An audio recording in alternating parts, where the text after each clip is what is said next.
ജമ്മോ കണ്ണെരിയുന്നമ്മേ. ഈ കാലത്ത് ആരെങ്കിലും ഇതൊക്കെ തേക്കോ? ഷാമ്പു തേച്ചാ മതി അമ്മേ. ആ ഷാമ്പു ഉപയോഗിക്കുന്നോണ്ട് തന്നെ 25 വയസ്സാകുമ്പോഴേക്കും മുടിയെല്ലാം കൊഴിഞ്ഞു പോയി കഷണ്ടി ആവുന്നത്. ഇങ്ങനെ തേച്ചാലേ മുടി പോവാന്നറിയില്ല, പക്ഷെ തീർച്ചയായും കണ്ണടിച്ചു പോകും. ഒന്ന് വെള്ളം ഒഴിക്കണ്ടേ? കണ്ണെരിയുന്നു. അല്ല, പുഴയില് പോത്തിനെ കുളിപ്പിക്കുന്ന പോലെയാണല്ലോ അവനെ കുളിപ്പിക്കുന്നത്. കൊറേ പണി ബാക്കിയുണ്ട്. അമ്മ പറയുന്നത് ശരിയാ അമ്മേ. എന്റെ ചേച്ചിയുടെ ഒരു കാര്യം, ഇപ്പോഴും കുപ്പിപ്പാല് കുടിക്കുന്ന കൊച്ചു കുട്ടിയാന്ന വിചാരം. അടുത്ത ആള് തുടങ്ങി. എടാ ഡ്രാമ കമ്പനി, കണ്ണിനകത്ത് കൂടി വാരി തേക്ക്. പൗഡർ വല്ലതും ബാക്കിയുണ്ടോ അതോ തീർത്തോ? എന്തടാ തികഞ്ഞില്ല അല്ലേ? ചുമരിനടിക്കുന്ന ചുണ്ണാമ്പ് ബാക്കിയുണ്ട്, വാരി തേച്ചോ, നിറം വെക്കട്ടെ. അവൻ എന്ത് ചെയ്താ നിനക്ക് എന്താടാ? ചേച്ചിക്ക് ഒന്നും അറിയില്ല, മണ്ടിയ കൊച്ചു കുട്ടിയാണെന്ന വിചാരം. ഇവന്മാര് തരികടയൊന്നും ചേച്ചിക്ക് അറിയില്ല. അല്ലടാ രംഗ, പറയമ്മേ, നിന്റെ ചേട്ടന്റെ പോക്ക് ഈടെയായിട്ട് അത്ര ശരിയല്ലെന്ന് തോന്നുന്നു. അപ്പോഴേക്കും ഇങ്ങനെ പറഞ്ഞ ഇപ്പൊ നോക്കിയോ, കളർ ഷർട്ട് ഇട്ട് ഒരുങ്ങി വരുന്ന കാണാം.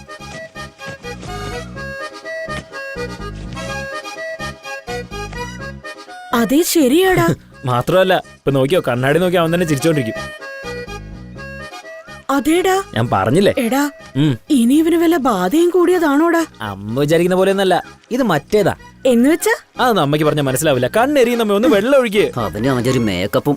നാട്ടിലെ പെമ്പിള്ളാരും മുഴുവനും വളയ്ക്കാൻ ഇറങ്ങി പുറപ്പെട്ടിരിക്കുകയല്ലേ. എടാ, നിന്റെ ജോലി ഹോട്ടലിലാണ്, അല്ലാതെ കളക്ടർ ഓഫീസിലല്ല. വേഗം പോയി മര്യാദയ്ക്ക് ടേബിൾ തുടങ്ങാൻ നോക്ക്. ഹോട്ടലിലേക്കാണോ അല്ലെ വേറെ വല്ലയിടത്തേക്കാണോ? അവൻ എങ്ങോട്ട് പോയാൽ നിനക്ക് എന്താടാ? ഏത് നേരം അവനെ ശല്യം ചെയ്തോണ്ട് പുറകെ നടക്കുക.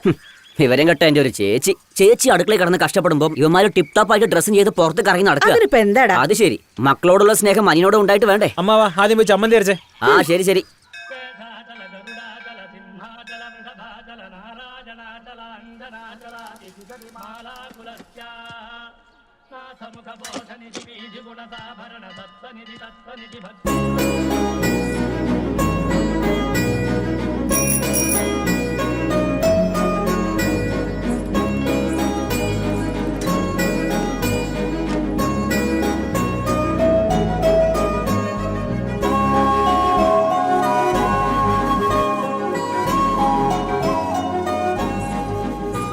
ഗണേഷ്, ഇന്നത്തെ പ്രത്യേകത എന്താന്ന് പറഞ്ഞേ? മറന്നുപോയോ? 1 വർഷം മുമ്പ് നമ്മൾ ഇവിടെ വെച്ച പരിചയപ്പെട്ടത്. മോളെ,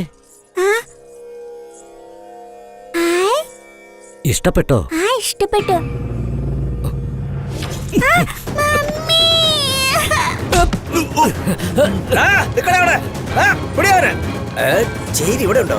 കൊച്ചിന്റെ കഴുത്തിന്ന് പറിച്ചെടുത്തതാന്ന് തോന്നുന്നു.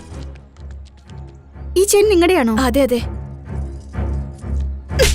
ഇഡിയറ്റ്, കൊച്ചുകുട്ടിയുടെ കഴുത്തിലെ ചെയിൻ മോഷ്ടിക്കാൻ നാണല്ലേ നിനക്ക്? ഇങ്ങനെയുള്ളവന്മാരെ ഒന്നും വെറുതെ വിടാൻ പാടില്ല. ആ കുട്ടിയുടെ ചെയിൻ പൊട്ടിച്ചിട്ട് ഓടിയത് ഇവനല്ല, അവനോടി രക്ഷപ്പെട്ടു. ഇവനൊന്നും ചെയ്തിട്ടില്ല. ആ പാവത്തെ വെറുതെ തല്ലി.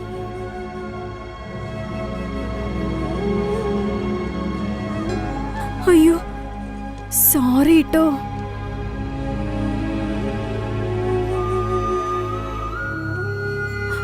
അതെ, അത് പിന്നെ 1 മിനിറ്റ് ഒന്ന് നിൽക്കോ? അന്ന് നടന്ന ആ സംഭവത്തിന് ഞാൻ മാപ്പ് ചോദിക്കാം. സോറി. ക്ഷമിച്ചൊന്നൊന്ന് പറഞ്ഞൂടെ? ഒരു വാക്ക് പറയാൻ അത്ര ബുദ്ധിമുട്ടാ? അവനെ കൊണ്ട് സോറി പറയാൻ പറ്റില്ല മോളെ. അതെന്താ തിരുമേനി? അവനൊരു ഊമയാ മോളെ. നല്ല മനസ്സുള്ളൊരു പയ്യനവൻ. സോറി ട്ടോ. തിരുമേനി ഇപ്പോഴാ എല്ലാം പറഞ്ഞത്. അല്ല, നിങ്ങൾക്ക് സംസാരിക്കാൻ കഴിയില്ലെങ്കിൽ ഇപ്പൊ എന്താ? ആ ദൈവത്തിനും സംസാരിക്കാൻ പറ്റില്ല, നിങ്ങൾക്കും സംസാരിക്കാൻ പറ്റില്ല. ഇന്ന് മുതൽ നമ്മൾ രണ്ടുപേരും ഫ്രണ്ട്സ്. എനിക്ക് നിന്നെ ഒരുപാട് ഇഷ്ടായി. നിനക്കും എന്നെ ഇഷ്ടപ്പെട്ടു എന്ന് എനിക്കറിയാം. അതുകൊണ്ടാ നിനക്ക് വേണ്ടി ഞാൻ തന്നെ ഐ ലവ് യു പറയുന്നത്. I love you. അത് ശരി, നാണിക്കാനൊക്കെ അറിയോ? ഈ പാവം പോലത്തെ മുഖം കാണിച്ചാ നീ എന്നെ വളച്ചത്. ചക്കരക്കുട്ടൻ.